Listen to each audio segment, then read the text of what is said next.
So, new year, new kind of video. Let's talk about it.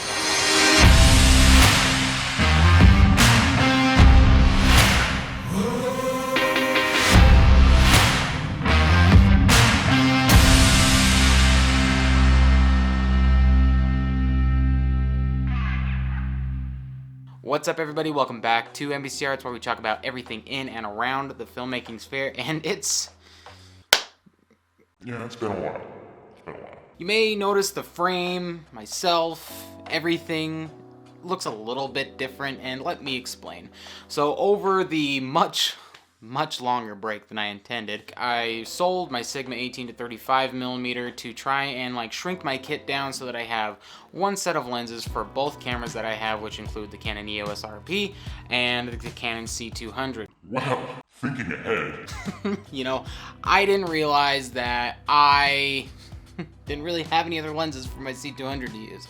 So as you know, the C200 is a crop sensor camera, and with the setup that I have going on right now, if I were to use this 50mm that I'm using right now on the EOS RP on the Canon C200, it would just be way too cropped in because of that sensor, and I couldn't really frame it up very well. So for now, until I get a replacement lens for my 18 to 35 to go on my C200, for now the Canon C200 is out of commission until I can get a new replacement lens. God, that's gonna be expensive, isn't it? I'm not looking forward to that. But all that aside, this year we are starting out the new year with a new kind of video.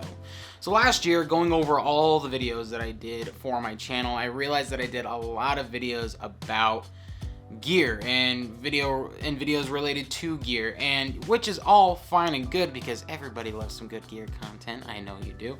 I wanted to kind of stray away from that and do something new in the year 2020, since we're all, trying to get the heck over whatever happened last year, and it wasn't fun. So this year, I thought I would do a series of videos about shows. Like shows that other people have made that I'm not even a part of.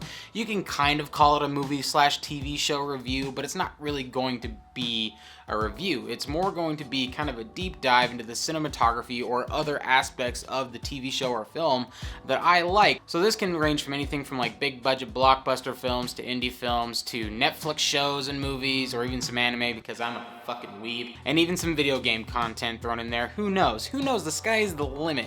I just wanted to kind of up the variety of content I'm giving you guys because, gear is great, but it's not everything, and I really like watching movies as much as I like making movies. So today we are going to be talking about one of my new favorite shows that's come out in a while, The Queen's Gambit. Now I'm sure a lot of you have watched this show already, and if you haven't, highly recommend it. Such a good show. But the one thing that did stick out to me while I was watching this show, not only the fact did the writers make chess super hyped up, but they did a really great job with the color grading, and that's what I wanted to talk about today. The color grade in Queen's Gambit, if you haven't seen it, is pretty muted, I'm not gonna lie. Now this isn't a bad thing. Now I know when you're first starting out in filmmaking, you see a lot of this teal and orange color grade stuff, and you want to push the colors a lot, but what I found that the Queen's Gambit did is they did a really good job of subduing all the colors that didn't matter. Now normally when I watch shows set in 50s, 60s, 70s kind of era, the show's color grades are usually bright and poppy because there was a lot of color was really in back then, Now I'm just kind of a guy who just wears all black all the time. I really need to get some color in my life, that's for sure.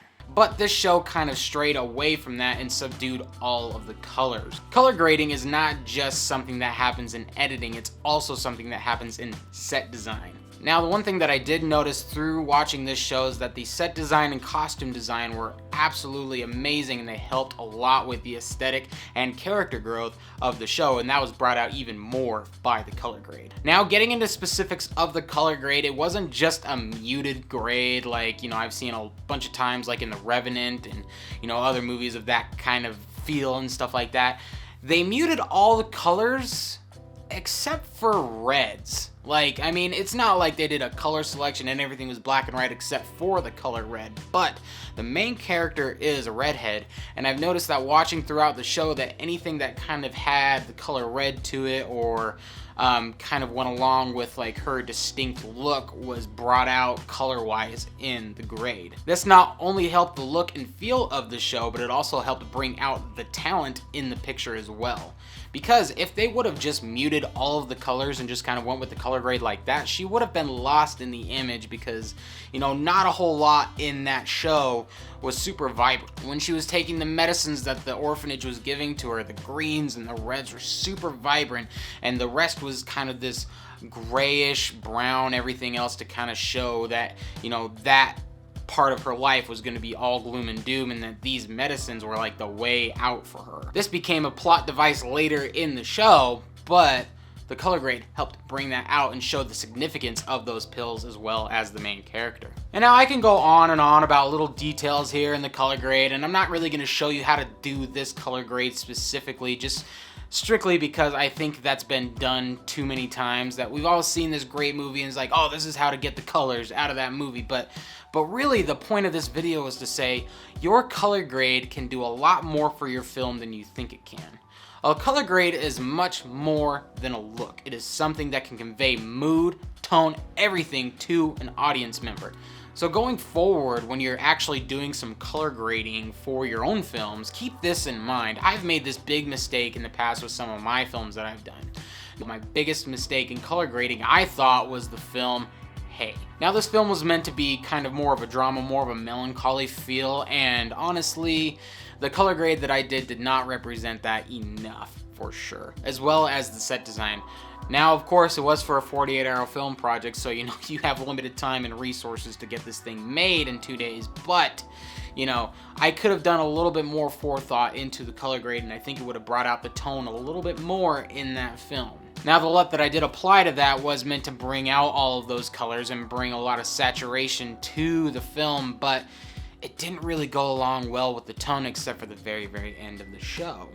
And so looking back on it now and taking in what I've learned from the Queen's Gambit and other shows that I've been watching over this long break, again, I'm really sorry for the long break, that while color grading is more of a finishing touch, that it does have a great effect on the film being shown.